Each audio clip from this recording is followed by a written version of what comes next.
Alhamdulillah, Alhamdulillah kita bersyukur kepada Allah Subhanahu wa taala.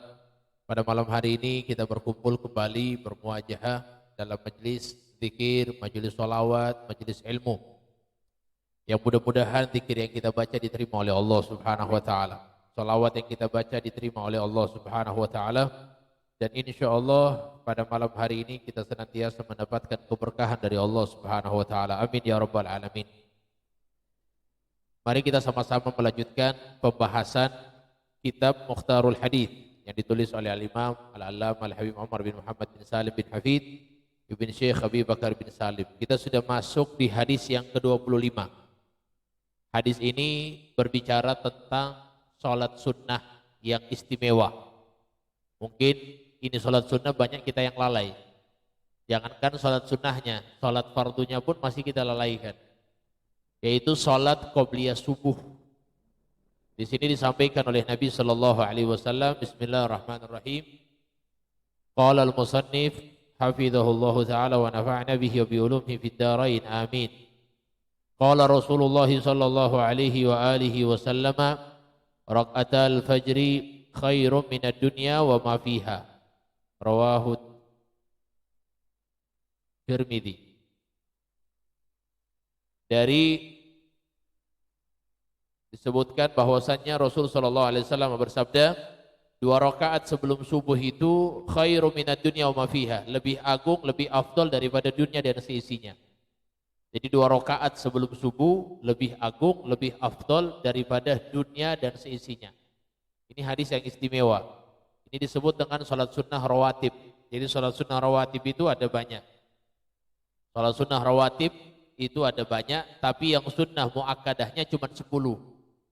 Yang pertama 2 rakaat sebelum subuh, yang kedua 2 rakaat sebelum zuhur, yang ketiga 2 rakaat setelah zuhur, yang keempat 2 rakaat setelah maghrib, yang kelima 2 rakaat setelah isya. Jadi semuanya berapa? 10 rakaat. Jadi 2 rakaat sebelum subuh, 2 rakaat sebelum zuhur, sudah berapa? 4. 2 rakaat setelah zuhur 6, 2 rakaat setelah maghrib 8, 2 rakaat setelah isya 10. Jadi ini 10 rakaat disebut dengan salat sunnah muakkadah. Ya, salat sunnah rawatib yang muakkadah, salat sunnah yang ditekankan. Apa itu muakkadah dengan ghairu muakkadah? Kalau muakkadah itu adalah sunnah yang hampir-hampir tidak pernah ditinggalkan oleh Nabi Muhammad SAW. Ini salat sunnah yang istimewa, yang spesial.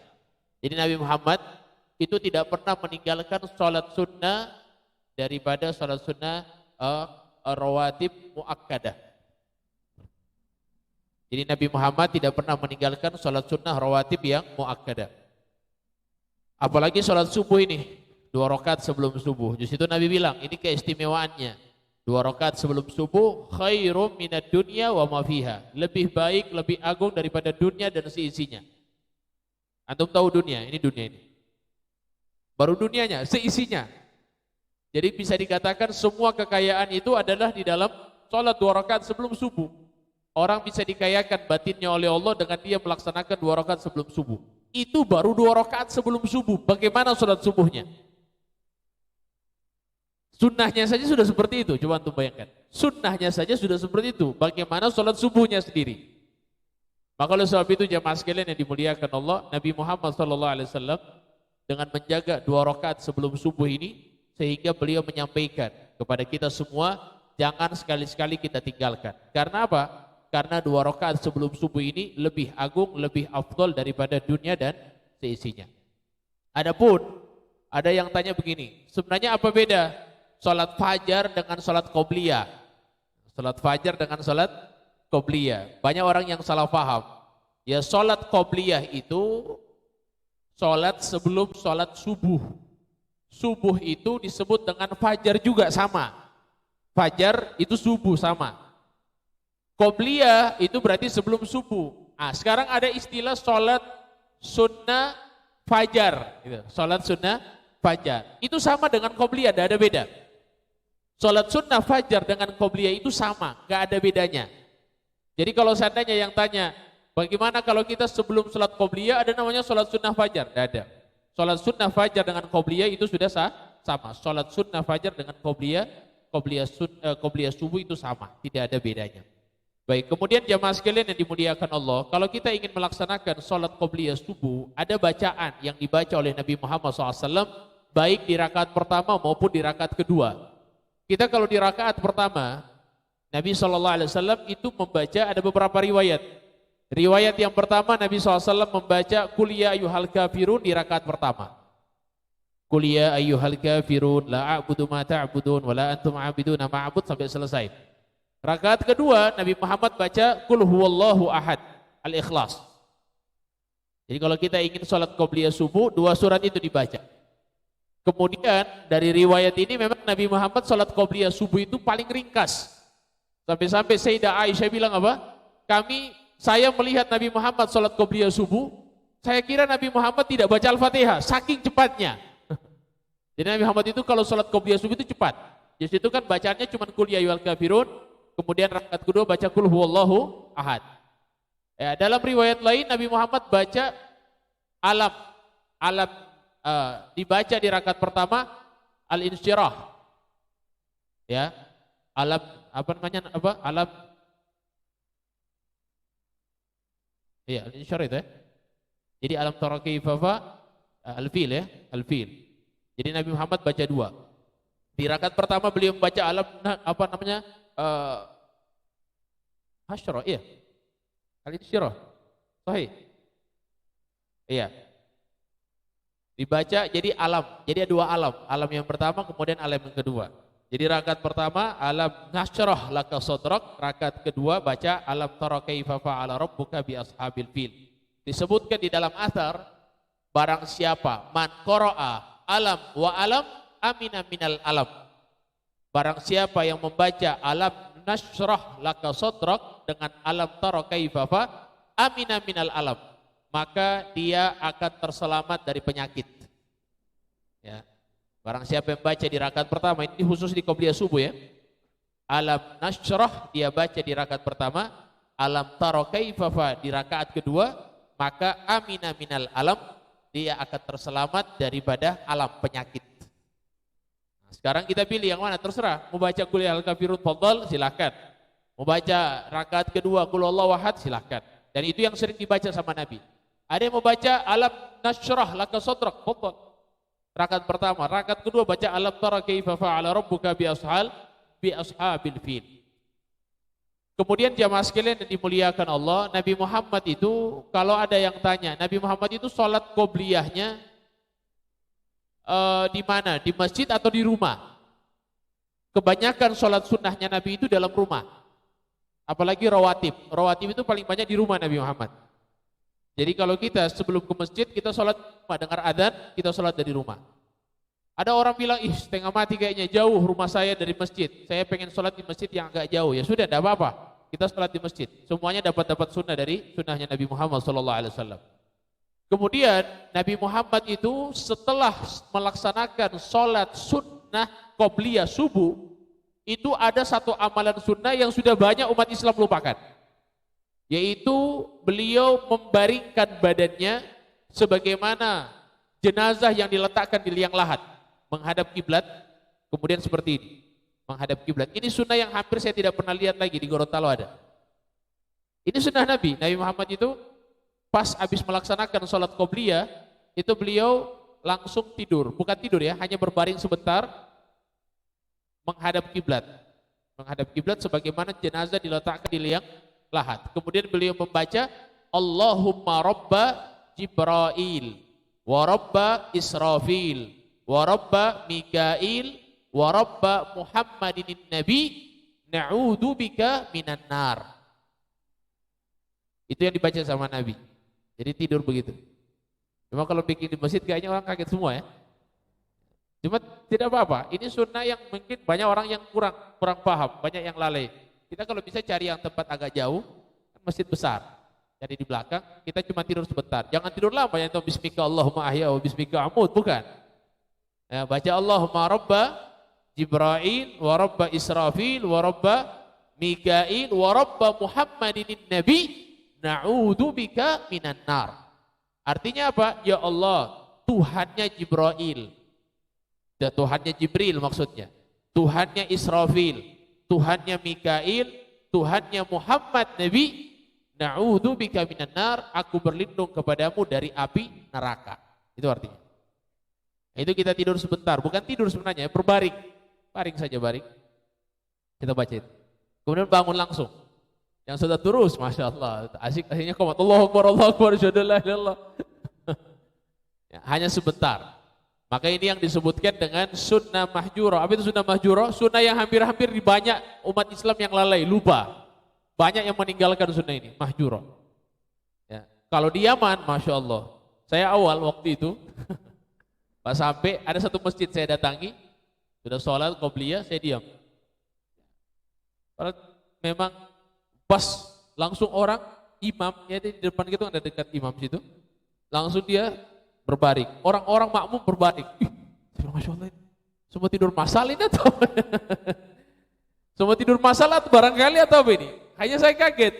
Ternyata memang setelah saya cari-cari disebutkan dalam kitab kitab Riyadhus Shalihin, hadisnya sahih bahwasannya Nabi Muhammad dan para sahabat itu kalau sudah melaksanakan salat qobliyah itu mereka membaringkan badannya.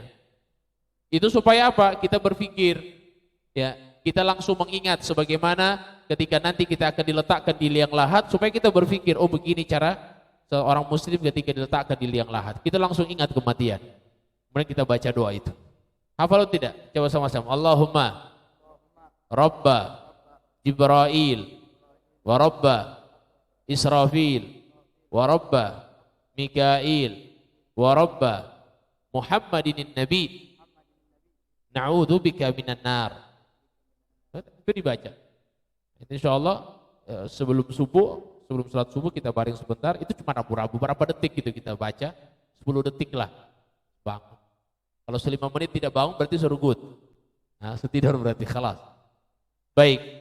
Kemudian jamaah sekalian yang dimuliakan oleh Allah Subhanahu wa taala, Nabi Muhammad SAW itu sebelum subuh itu beliau menyibukkan dirinya habis qolat qobliyah ya, menyibukkan dirinya dengan doa. Bukan baca Quran tapi dengan doa. Kita ini kadang-kadang sekarang, kemarin kita sudah bahas hadis tentang apa?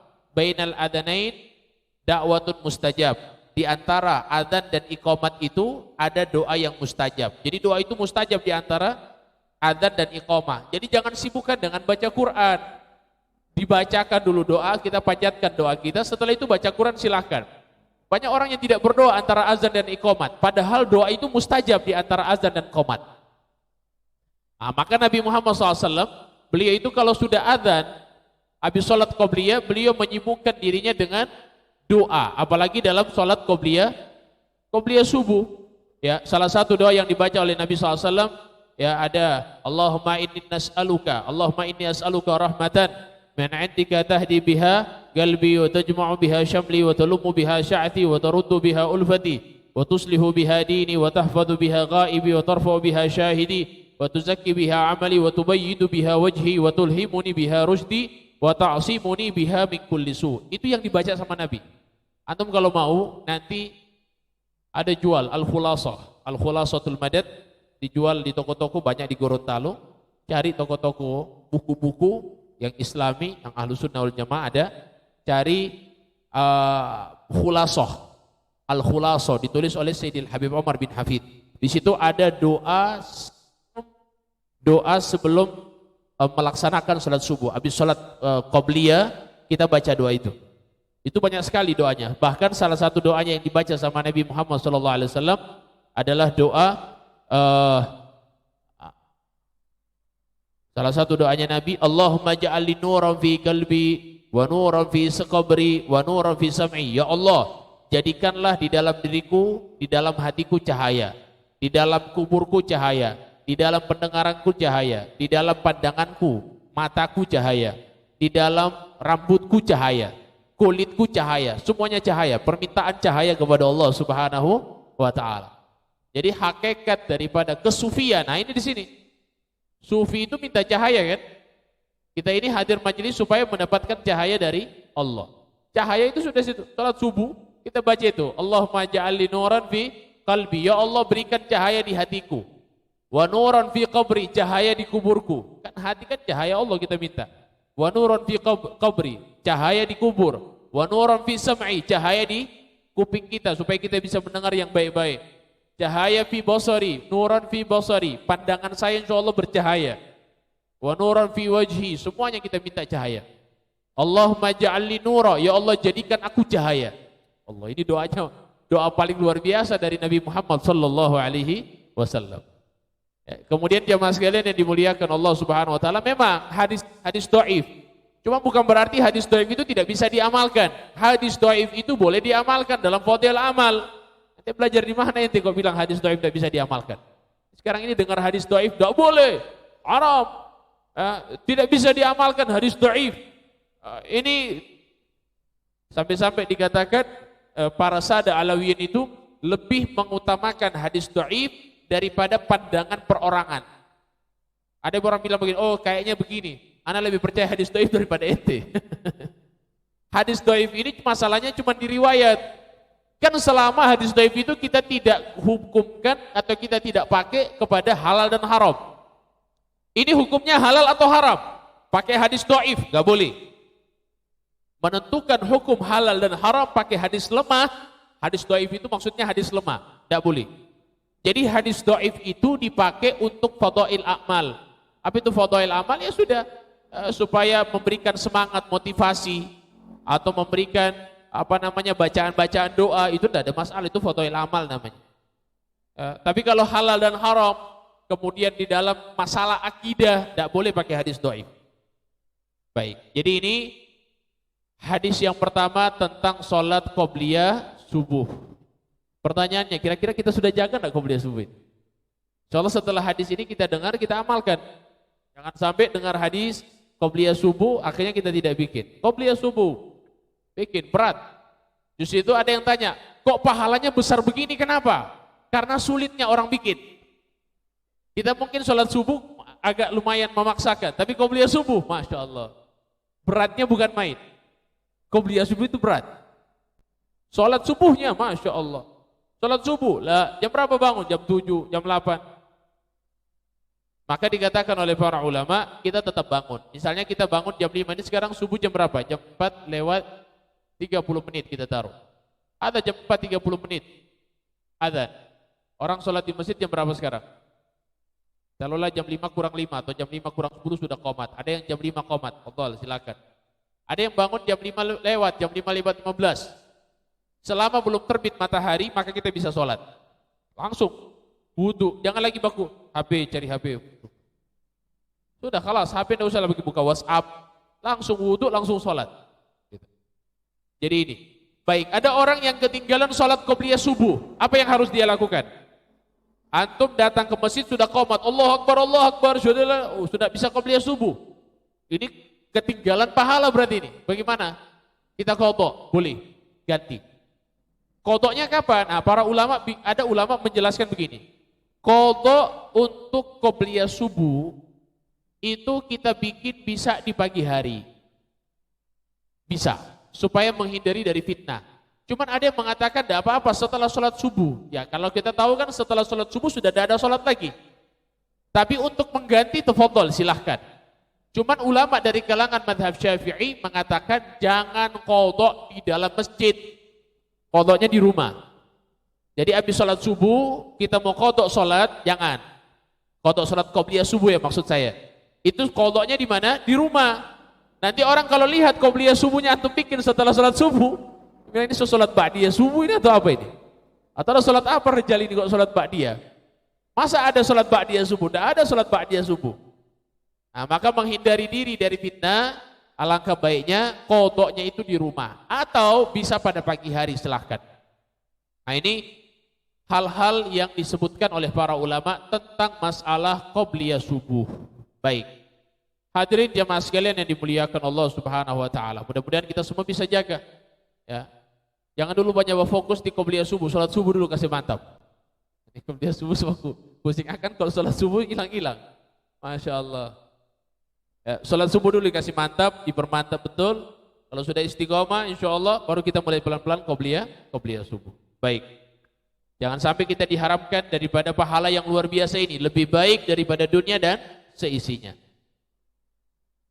Kemudian disebutkan bahwa hadis yang kedua dari Rasul sallallahu alaihi wa ala alihi wa sahbihi wasallam, qala Rasulullah sallallahu alaihi wa alihi wa sahbihi wasallam, rak'atani bisiwak khairum min sab'ina raka'ah bighairi siwak.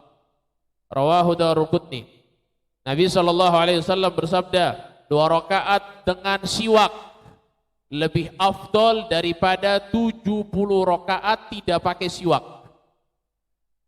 2 rakaat menggunakan siwak lebih afdol daripada 70 rakaat tidak pakai siwak. Bayangkan ini. Kita ini kadang-kadang Masya Allah siwak lupa. Siwak kata kayu. Ya, siwak ini kayu yang kita bisa pakai. Setiap hari kita gunakan kata siwak. Ya, para ulama itu seringkali meletakkan, karena Syekhana Al-Habib Umar bin Hafid, beliau itu kalau mau taruh siwak sebelah kanan. Gitu. Supaya apa? Supaya ambil siwaknya pakai tangan kanan. Tidak pernah ditaruh di sebelah sini, tidak pernah. Pakai taruhnya di mana? Sebelah kanan. Dan kan Sayyidil Habib Umar itu, beliau itu kalau bawa siwaknya beliau bawa itu sampai lebih dari 1. Bawa 2, 3, 4 dibawa. Ya, pernah beliau punya jubah. Pas sudah mau masuk sholat, dicari-cari siwak. Ya, dicari-cari sebelah sini tidak ada.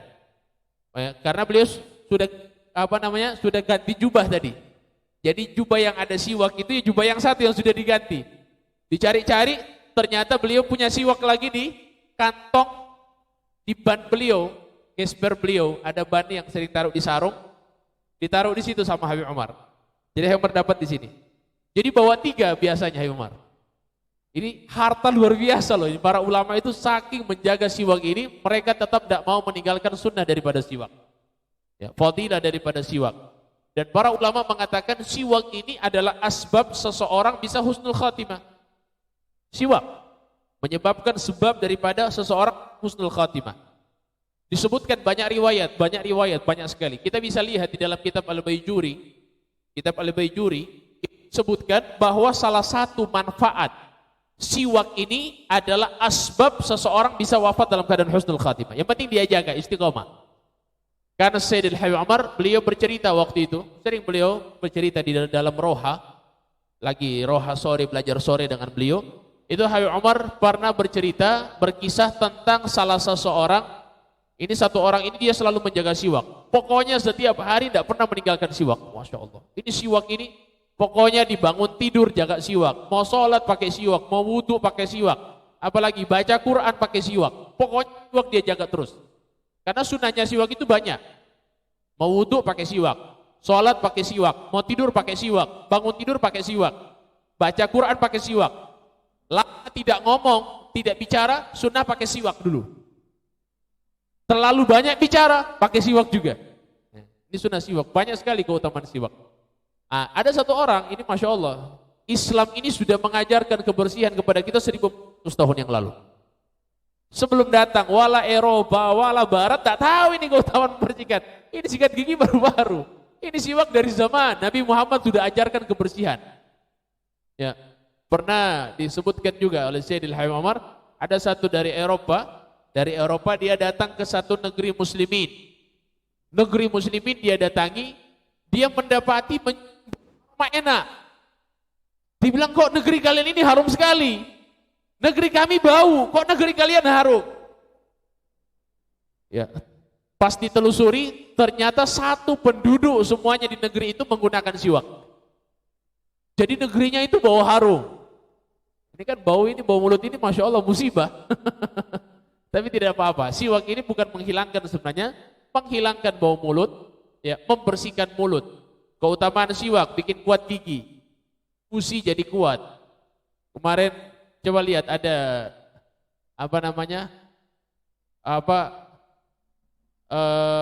ada unik-unik ini yang muncul di berita ini, 7 keunikan gitu.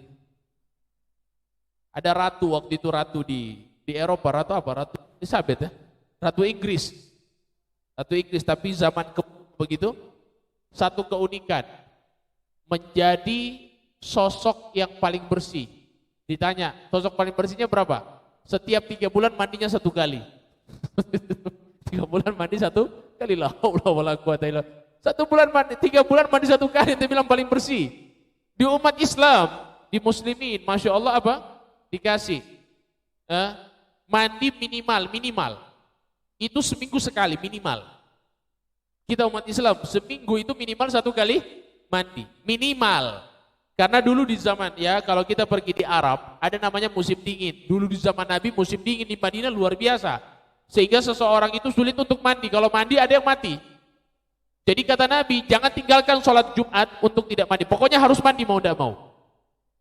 Jadi memang minimal itu umat Islam mandi itu berapa? Seminggu 1 minimal. Itu kalau musim dingin. Tapi kita orang punya tidak ada musim dingin di Gorontalo. Mandi tiap hari kalau bisa sampai 2 kali mandi. Ya, untuk menjaga kebersihan. Nah, jadi ini siwak ini hadirin. Nah, ada satu orang dia selalu menjaga siwak. Bangun tidur pakai siwak. Pokoknya pakai siwak terus. Subhanallah. Dia punya takdir ajal pada malam itu. Dia tidur, ternyata nyawanya dicabut oleh Allah. Meninggal. Dan dia seakan-akan mimpi. Dia mimpi dia ini dimandikan, dia mimpi dia dikafani, jadi mimpinya itu memang nyata sebenarnya. Cuma dia pikir mimpi. Akhirnya apa? Sampai dia hilang kesadaran, dari mimpinya sudah tidak ada. Tiba-tiba waktu dia bangun. Ternyata bangunnya karena gara dibangunkan oleh malaikat Munkar dan Nakir di dalam kubur. Ya. Gum ya ibadallah. Gum ya Abdullah. Bangun engkau wahai hambanya Allah Subhanahu wa taala. Akhirnya dia kaget, dia pikir dia bangun tidur. Langsung dia tanya, dia panggil dia cari dia punya siwak di bawah bantal. Ini karena kebiasaan dia cari, sudah ada bantal, dia cari mana siwak saya ini. Dia cari-cari siwak, dia panggil dia punya anak. Anaknya ini namanya Abdullah. Dia bilang, ya Abdullah, aina siwaki, mana anak siwak? Wahai anakku, mana siwak saya? Dia tanya, si anakku. Tidak ada yang jawab, dia dalam kubur, ternyata dia tidak sadar. Dia lihat, siapa kalian? Munkar dan Nakir. Ente orang siapa ini? Dia bilang, anak Munkar dan Nakir, ente bukan di bumi sekarang. Ente di barzakh. Ente mau cari apa? Di mana cari anak siwak? Oh, ente Munkar Nakir. Oh, anak sudah meninggal. Iya, ente sudah meninggal. Ya Allah. Munkar Nakir heran ini, lihat ini, Masya Allah. Akhirnya kata Munkar dan Nakir, sudah khalas. Ini orangnya tidak perlu lagi kita tanya. Ini sudah menjaga sunnah Nabi Muhammad SAW. Tahu sudah ada guna lagi kita mau cari mau tanya sama dia man rabbuka wa man nabiyyuka wa ma dinuka, enggak usah. Biar sudah khalas. Ente sudah adalah masuk daripada umat Nabi Muhammad sallallahu alaihi wasallam. Nah, ini manfaat daripada siwak. Bahkan Rasul sallallahu alaihi wasallam beliau di akhir hayatnya sudah sakaratul maut, di akhir hayat itu berada di pangkuannya Sayyidah Aisyah. Di pangkuannya Sayyidah Aisyah.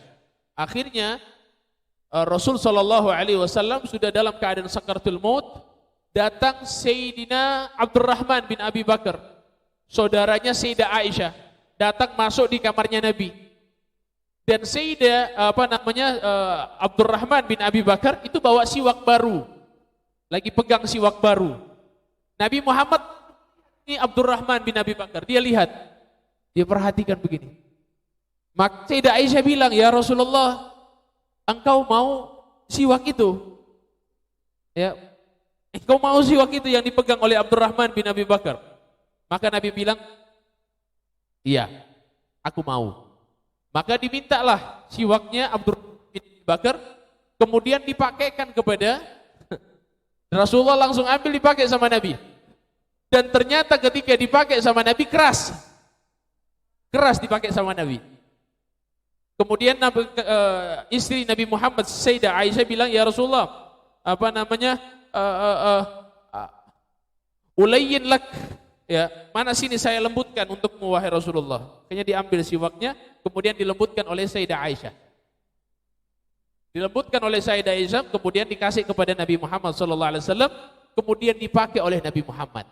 Kata Sayyidah Aisyah, saya tidak pernah melihat cara pakai siwak dari semenjak saya bersama Nabi Muhammad, itu yang paling indah saya lihat cara pakai siwaknya Nabi Muhammad SAW. Indah betul. Setelah beliau memakai siwak, beliau katakan, ila rafiqil a'la, kepada Tuhan, kepada sebaik-baik sahabat, sebaik-baik teman nanti ketika di akhirat, yaitu Allah Subhanahu wa taala. Maka ini yang disampaikan oleh Rasulullah SAW bahwa siwak di akhir hayatnya beliau masih pakai siwak, Nabi Muhammad. Ya, beliau masih pakai siwak sallallahu alaihi wasallam. Sampai Sayyidah Aisyah itu bilang di dalam sebuah riwayat hadis sahih Al-Bukhari, dibilang apa? Saking bangganya dengan liurnya Sayyidah Aisyah bercampur dengan riurnya Rasulullah sallallahu alaihi wasallam. Dia katakan sebelum wafatnya Rasulullah, liurku bercampur dengan liurnya Nabi Muhammad sallallahu alaihi wasallam. Kemudian jemaah sekalian yang dimuliakan Allah, cara pakai siwak, ini kayu siwak. Kayu siwak.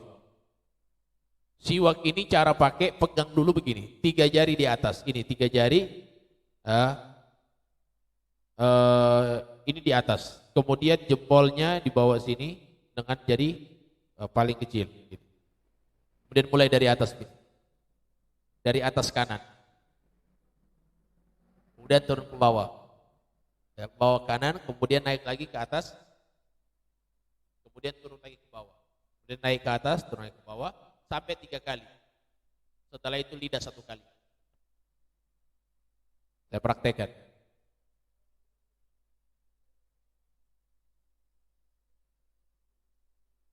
Satu kali. Itu cara pakai siwak. Nah, ini siwak, masya Allah, jangan malu.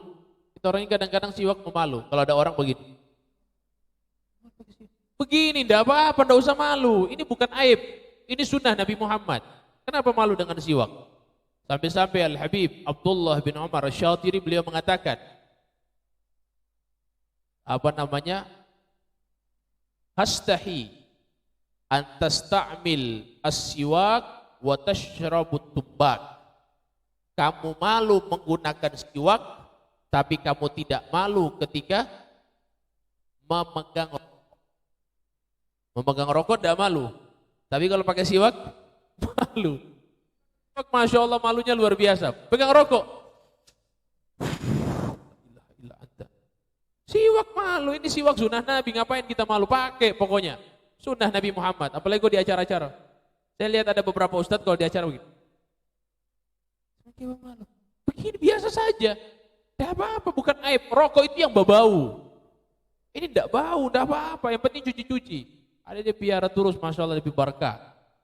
Dicuci, pokoknya kalau sudah mulai kotor, mulai bau, dicuci. Tiap kali wudu dicuci, tiap kali wudu dicuci. Nah ini. Nah, para ulama kaum solehin itu jarang sekali meninggalkan siwak. Pokoknya dimanapun mereka harus mereka pakai siwak. Pernah satu ulama ketinggalan siwak. Di rumahnya ketinggalan siwak. Sampai di masjid dibilang sama anaknya, anakku, jemput siwak. Jemput. Anaknya mau jalan. Dia bilang, hei, jemput, bukan jalan. Jemput pakai kuda. Karena kuda itu kayak mobilnya Alphard lah kalau kita sekarang. Ente jemput pakai kuda, jemput bukan ambil tapi jemput.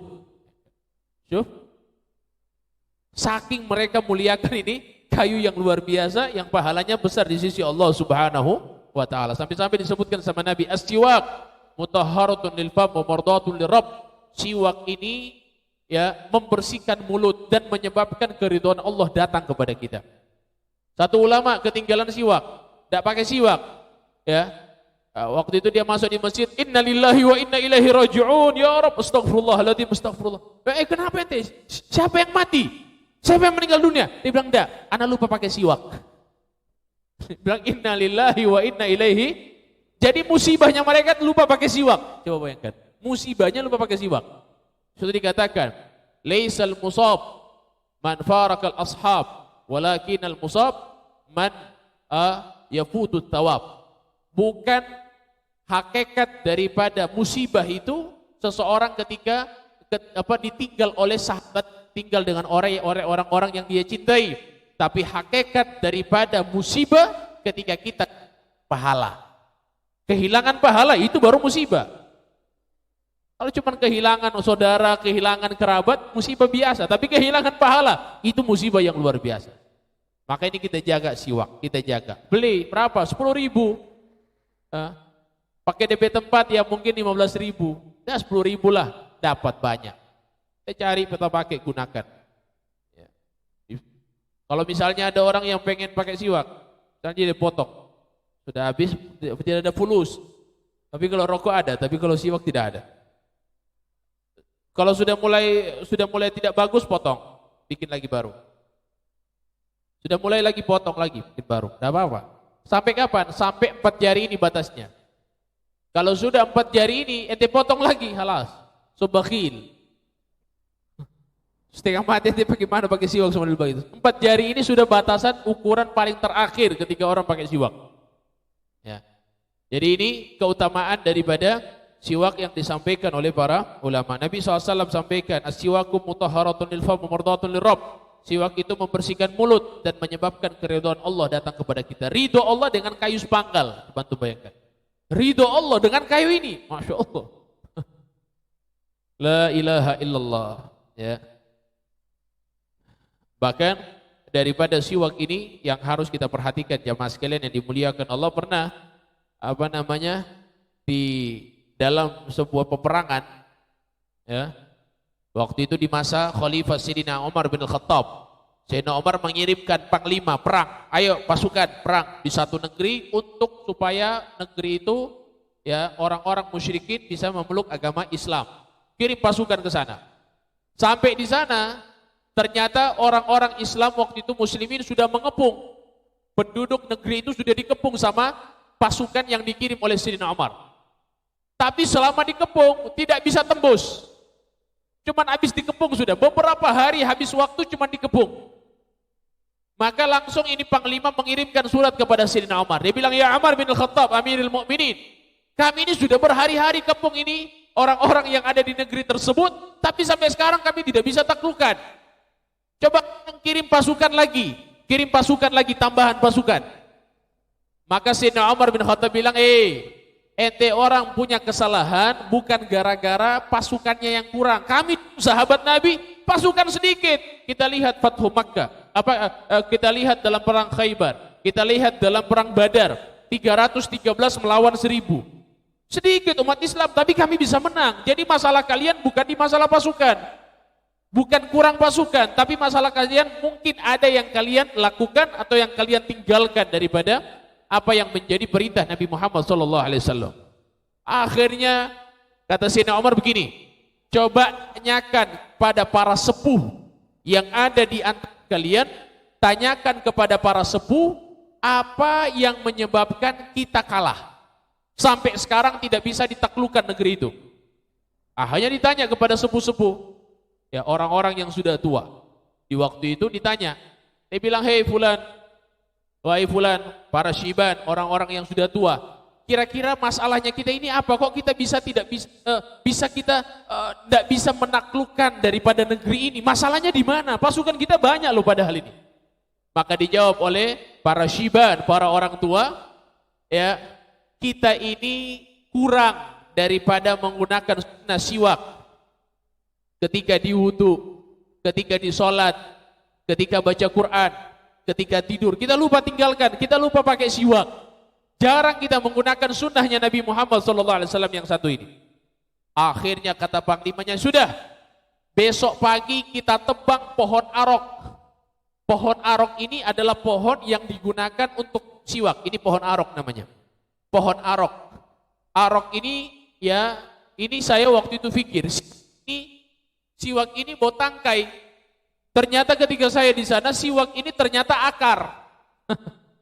Akar harus digali dulu, digali, kemudian kita bisa dapatkan di dalam akar ini. Ini akar ini. Ini akar, bukan tangkai. Jadi ternyata besok paginya Panglima langsung memerintahkan pasukan untuk menebang seluruh pohon-pohon arok. Ditebang pohon arok, kemudian diambil, dibikin, dipotong-potong. Dilihat sama orang-orang musyrikin ketika itu. Ketika dilihat, Masya Allah, habis dipotong-potong, kemudian dipakai. Langsung dari salah satu di antara penduduk di situ lapor kepada raja. Dia bilang, hei raja, umat Islam semakin ganas. Umat Islam semakin ganas. Ditanya sama raja, kenapa? Tadi pagi mereka sudah tebang seluruh pohon. Pohon-pohon arok ditebang semua. Rajanya terus, bukan hanya itu, kemarahan umat Islam semakin memuncak. Padahal ini Sebenarnya marah pun tidak sebenarnya, tidak marah. Cuma ini manfaat dari siwak, subhanallah. Umat Islam semakin marah. Mereka sudah potong ya dari kayu itu pohon yang mereka yang mereka tebang sudah dipotong kecil-kecil. Ya, dipotong kecil-kecil kemudian dibagikan kepada seluruh penduduk seluruh kaum muslimin menjadi pasukan-pasukannya. Bukan hanya itu, mereka diasah gigi mereka, diasah. Hari ini gigi mereka sudah diasah. Kita akan tunggu malam ini pasti kita yang akan dimakan. Karena mereka sudah diasah giginya, berarti malam ini kita siap-siap akan dimakan oleh mereka. Umat Islam akan makan kita. Maka kalau bisa kita mengalah saja. Biarkan mereka masuk, tidak usah lagi perang. Akhirnya raja langsung memerintahkan peperangan tidak jadi dan umat Islam ketika itu masuk dalam keadaan perdamaian. Pada hari ini cuma pakai siwak, tidak ada urusan memakan semua orang. Masya Allah, ini sunnah daripada sunnah Nabi Muhammad sallallahu alaihi wa sahbihi wa baraka wasallam. Maka oleh sebab itu jamaah sekalian, di dalam kesempatan ini insya Allah kita bisa jaga daripada adab-adab yang telah diajarkan oleh Nabi. Dari dua hadis ini insya Allah kita bisa ambil kesimpulan, jangan pernah kita meninggalkan 2 rakaat sebelum subuh. Istiqomahkan 2 rakaat sebelum subuh. Ya, kalau memang sulit, salat subuhnya dulu diistiqomahkan. Lama-lama insya Allah qabliyah subuh. Diistiqomahkan. Rakaatul fajr khairu minad dunya wa ma fiha. 2 rakaat sebelum subuh lebih afdal daripada dunia dan seisinya. Hadis yang kedua kita pelajari malam hari ini, rakaatani bisiwak khairum min sab'ina rakaah bighairi siwak. 2 rakaat menggunakan siwak lebih afdal, lebih agung daripada 70 rakaat tidak menggunakan siwak. Ini kita jaga. Nabi bilang dalam hadis, laula ana syukka ala ummati la amartuhum bisiwak ma kulli wudu. Kalau seandainya aku tidak sayang, tidak cinta kepada umatku, maka aku akan perintahkan mereka bersiwak di setiap kali mereka berwudu. Dalam hadis lain, ma kulli shalah, di setiap kali mereka melaksanakan salat. Ada ulama mengatakan kalau kita lupa siwak, dan subhanallah ini siwak ini ikhwan paling cepat hilang. Antum kalau pilih siwak itu hilangnya cepat sekali. Setan paling suka ini hilang cepat. Coba pilih siwak. Akhirnya pas sudah pilih siwak, sudah diamalkan, besok cari siwak, sudah di mana saya pilih siwak? Ada istrinya Habib Umar bin Hafid. Istrinya Habib Umar itu handphonenya itu hampir setiap bulan hilang. Dibelikan handphone hilang. Karena yang beliau tidak pernah lupa 2, tasbih dan siwak. Handphonenya dia lupa.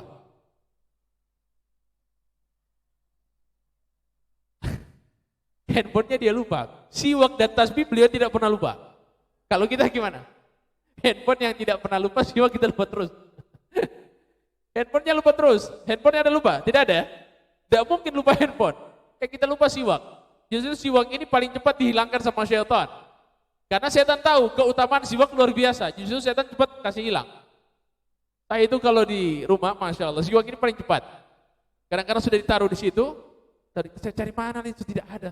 Tiba-tiba sudah di sana, tiba-tiba cepat sekali hilang. Subhanallah. Tapi kalau handphone, masya Allah, kita orang tahu di mana orang taruh, orang tahu. Ya kan? Kalau siwak, tidak ada kita tahu di mana tempat kita taruh, wallahu a'lam. Nah, maka oleh sebab itu jamaah sekalian yang dimuliakan Allah, nah insya Allah nanti 2 hadis ini kita bisa amalkan. Nanti kita akan masuk di hadis yang berikutnya, ar-rahimuna yarhamuhumur rahman tabaraka wa ta'ala, irhamu man fil ard yarhamukum man fis sama. Kata Nabi Muhammad, ar-rahimuna, orang yang penyayang, yarhamuhumullah tabaraka wa ta'ala. Orang yang penyayang itu ar-rahimuna yarhamuhumur rahman tabaraka wa ta'ala. Orang yang penyayang disayang oleh Allah Subhanahu wa ta'ala. Irhamu man fil ard yarhamukum man fis sama. Sayangilah penduduk bumi, maka penduduk langit akan menyayangimu. Maka itu insyaallah hadis yang berikutnya kita bisa baca nanti insyaallah. Intinya 2 hadis malam hari ini kita sudah selesai dan mudah-mudahan setelah dari sini kita amalkan. Insyaallah dari sini beli siwak. Sikat gigi itu lain. Ini siwak kayu arok yang dipakai sama Nabi, lain sikat gigi. Ya, siwak ini siwak ini kita pakai di sholat. Kan tidak mungkin antum pas sikat gigi antum pakai Bismillahirrahmanirrahim. Semua sholat antum pakai sikat gigi sementara sholat, kan tidak mungkin. Nah, ini pakai siwak. Mau wudu pakai siwak. Mau baca Quran pakai siwak dulu. Apalagi mau tidur itu siwak taruh di samping. Pakai. Bangun tidur baru cuci. Jangan piara betul itu barokah yang ada di dalam siwak. Dia bilang barokah, anak sengaja kasih biar terus. Saya bilang iya barokah, cuma bikin siksa sama orang. Ya. Baik, insyaallah mudah-mudahan sedikit ini bermanfaat dan mohon maaf segala kekurangan. Mudah-mudahan semuanya kita yang hadir di tempat ini dosa-dosanya diampuni oleh Allah Subhanahu wa taala. Pulang dari tempat ini kita bermohon insyaallah segala dosa-dosa kita diampuni oleh Allah. Hati kita dibersihkan oleh Allah. Semua sunnah-sunnah Nabi kita bisa hidupkan. Man ahya sunnati faqad ahabbani wa man ahabbani kana ma'i fil jannah. Orang yang menghidupkan sunnahku berarti dia mencintai aku, dan orang yang mencintai aku kelak akan bersamaku di dalam surga, sabda Nabi Muhammad SAW. Mudah-mudahan kita semua menjadi ahli sunnah, kita semua menjadi orang-orang yang selalu mengamalkan sunnah Nabi Muhammad SAW. Dan insya Allah sebagaimana Allah kumpulkan kita di dunia, Allah kumpulkan kita di akhirat bersama Nabi Muhammad SAW. Kita berkumpul karena Allah, kita berjumpa karena Allah, kita bersama-sama di tempat ini karena Allah Subhanahu wa taala. Maka insya Allah berkat rasa sayang kita, rasa cinta kita, perkumpulan kita pada malam hari ini, Allah memberikan kita anugerah, Allah memberikan kita hidayah, Allah memberikan kita taufik. Dan insya Allah semangat kita dalam menuntut ilmu, semangat kita dalam belajar, semangat kita dalam memperjuangkan agama Nabi Muhammad SAW selalu ditanamkan di dalam batin kita, dan Allah Subhanahu wa taala wafatkan kita dalam keadaan husnul khatimah, mudahkan seluruh urusan kita dunia sampai akhirat. Amin ya rabbal alamin. Sallallahu ala sayyidina Muhammadin wa ala alihi washabbihi wasallam. Alhamdulillahi rabbil alamin. A'udzu billahi minasyaitonir rajim. Bismillahirrahmanirrahim. Alhamdulillahi rabbil alamin. Allahumma salli wa sallim ala sayyidina Muhammadin wa ala alihi wa sahbihi ajma'in. Wa laqad ashartu linati man awsafuhu tuhyil quluba tuhayyijul ashjana. Wallahu qad athna alayhi fama yusawi al-qawlu minna aw yakunu thanana. لكن حبا في سرائر قد دعا لمريه صفة ربنا وحدانا. وعذ امتززنا بالمودة ها هنا نرفع أيدي فكرنا ورجانا. للواحد الأحد العلي إلهنا متوسلين بمن إليه دعانا. مختاره وحبيبه وصفيه زين الوجود به الإله حبانا. يا ربنا يا ربنا يا ربنا بالمصطفى اقبلنا أجب دعوانا. أنت لنا يا ذخرنا في هذه الدنيا وفي أخرانا. أصلح لنا الأهوال واغفر ذنبنا ولا تؤاخذ ربنا أخطانا. واسلك بنا سنة طه في نهج طه المصطفى ثبت على قدم الحبيب خطانا. أرنا بفضل منك طلعة أحمد في بهجة عين الرضا ترعانا. واربط به في كل حال حبلنا وهبال من ودى ومن والانا. والمحسنين ومن أجاب نداءنا وذوي الحقوق وطالبا أوصانا. والحاضرين وساعيا في جمعنا ها نحن بين يديك أنت ترانا. يا الله. ولقد رجوناك فحقق سؤلنا واسمع بفضلك يا سميع دعانا. يا الله. ولقد رجوناك فحقق سؤلنا واسمع بفضلك يا سميع دعانا. وانصر بنا سنة طه في بقاء الأرض واجمع كل من عادانا. وانظر إلينا وانظر إلينا وانظر إلينا واسقنا كأس الهنا واشفي وعافي عاجلا مرضانا. واقض لنا الحاجات واحسن ختمنا عند الممات وأصلحا عقبانا. يا ربي واجمعنا وأحبابا لنا في دارك الفردوس يا رجوانا. يا ربي واجمعنا وأحبابا لنا في دارك الفردوس يا رجوانا. يا ربي واجمعنا وأحبابا لنا في دارك الفردوس يا رجوانا. بالمصطفى صلي عليه وآله ما هركت ريح الصبا أغصانا. سبحان ربك رب العزة عما يصفون والسلام على المرسلين والحمد لله رب العالمين. بسر الفاتحة. أعوذ بالله من الرحمن الرحيم. إياك نعبد وإياك نستعين.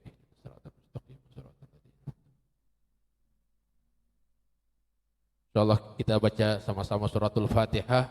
Bacaan suratul Fatihah dengan niat InsyaAllah mudah-mudahan semua kita yang sakit, keluarga kita, sahabat kita, tetangga kita disembuhkan oleh Allah Subhanahu wa taala. Ala hadhihi niyah. wa likulli niyatin salihah. Al-Fatihah. A'udzu billahi minasyaitonir rajim. Bismillahirrahmanirrahim. Alhamdulillahirabbil alamin. Arrahmanir rahim. Maliki yaumiddin. Iyyaka na'budu wa iyyaka nasta'in. Shiratal ladzina an'amta 'alaihim ghairil maghdubi 'alaihim waladdallin. Afdalu ma qultu ana wa nabiyyuna min qabli la ilaha illallah. La ilaha illallah. La ilaha illallah. La ilaha illallah. La ilaha illallah. La ilaha illallah. Muhammadur Rasulullah Muhammadur Rasulullah sallallahu alaihi wa ala alihi wa ala alihi wa sahbihi wa sallam. Kalimatul haqqi alaihi nahya wa ahlina mutu ala batin insyaallah ta'ala. Allahumma salli ala nabi ya ayyuhalladzina amanu sallu alaihi wa sallimu taslima. Wa akhiru da'wana alhamdulillahi rabbil alamin. Insyaallah hadirin jamaah sekalian, untuk supaya kita tetap istiqomah pulang dari sini, tidak bermaksiat, menjaga hati kita, menjaga semua apa yang telah diridhoi oleh Allah. Pertama, jaga 7 anggota tubuh kita.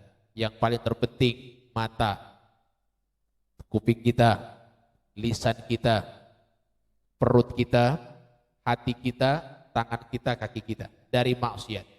Ini 7 disebut dengan jawareh. 1 mata, 2 ini kuping, 3 lisan, 4 hati, 5 perut, 6 tangan, ya, kemudian kaki. Ya. Ini kita jaga jangan sampai melakukan yang haram. Kita jaga jangan sampai melakukan yang haram. Kemudian yang kedua, diusahakan kita punya wirid dari baca Quran, wirid daripada zikir, baca sholawat, itu usahakan dirutinkan. Karena pulang dari sini kita orang mulai lagi tabengko ulang. Baru datang boleh tiap minggu ulang lagi, balik lagi ulang maksiat. Jangan. Usahakan mata dijaga, apalagi dari yang haram. Antum buka saja 1 minggu dari pandangan yang haram, tidak lihat perempuan yang bukan muhrim. Antum jaga mata ini, maka hati antum akan dijaga sama Allah. Ketaatan itu tetap akan terjaga. Karena dikatakan barang siapa yang menjaga daripada pandangan matanya karena Allah, yuwajadallahu fi qalbihi halawatal iman, maka Allah akan adakan di dalam hatinya itu kenikmatan iman. Memandang yang haram. Ini mata ini sahmun masmum min sihamil iblis. Pandangan ini adalah panah beracun daripada panahnya iblis. Maka kita jaga pandangan mata kita dengan ketaatan kita laksanakan. Dikatakan sama Nabi, iman itu yazid bi ta'ah wa yanqusu bil ma'siyah. Nabi bilang, iman itu naik dengan ketaatan. Dan dia turun itu dengan maksiat. Kita kalau bikin maksiat, iman pasti turun. Pasti 100% turun. Tapi kalau kita lagi melaksanakan, kita sambung dengan zikir, kita jaga mata kita dari yang haram, insya Allah tetap kita punya ketaatan dijaga oleh Allah Subhanahu wa ta'ala. Keimanan kita tetap dijaga. Mudah-mudahan manfaat dan barokah. Ya Rabbana a'tarafna bi'annana tarafna wa annana asrafna ala ladha ashrafna fatub alayna tawbah taghsil likulli hawbah واستر لنا العورات وآمن الروعات واغفر لوالدينا ربي ومولودينا والآل والإخوان وسائر الخلان وكل ذي محبة أو جيرة أو صحبة والمسلمين أجمع آمين يا ربي أجمع فضلا وجودا منا لا باكتساب منا بالمصطفى الرسول نهضى بكل زول صلى وسلم ربي عليه أدى الحب وآله وصحبه عداد طش صحبه والحمد لله في البدء والثناء حمدا كثيرا دائي محبة النسائي رب العزة عما يصفون سلام على المرسلين والحمد لله رب العالمين تقبل الله منا ومنكم إنه منكم تقبل يا كريم